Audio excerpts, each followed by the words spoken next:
So question one, what kind of social media content is relevant right now? So look, I've been getting a lot of questions about content recently. I gave an interview for Right Work last week too. That's actually a really awesome newsletter by this woman at Trello that I love. But anyway, everyone's like, what do we do? What do we do? What do we do? And my response is this: it hasn't changed really at all. In that the principles are still the same, right? Doing content well right now means being helpful, right? You have to deliver something that people need. I think prior to COVID-19, people who were serving content that wasn't useful kind of just got ignored, right? Like they wouldn't see it perform very well. They wouldn't see a lot of engagement. Now you're kind of getting called out. So it's definitely like, I understand why folks are kind of scared and questioning what to do, because I think it feels like there's a greater negative impact if they get it wrong.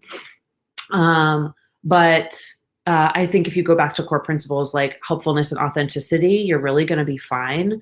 One thing that I've seen perform particularly well, which I'll have an example of later, is content that's has like data and information. If you think about a situation like this where there's a lot is changing really quickly, like fundamental changes in the fabric of our world. In times of extreme change, what do people latch onto? Information, right? They want hardcore data. So even if the data isn't related to COVID-19, if you can provide people facts, I feel like that's stuff that is working really well. I've seen a lot of like tweet storms from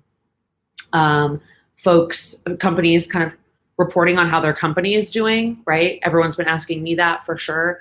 And the more transparent people are and detailed about the performance of their companies or their product or whatever, even if it's bad, folks are responding really well to that. On the flip side of that, right? Obviously, people are home for way longer than we originally thought, and we're going to be home longer than we originally thought. So increasingly, folks do need a distraction. The way I would think about it is, there's different categories of people at home. There's parents who are home going absolutely bonkers because their attention is being taken up every single day.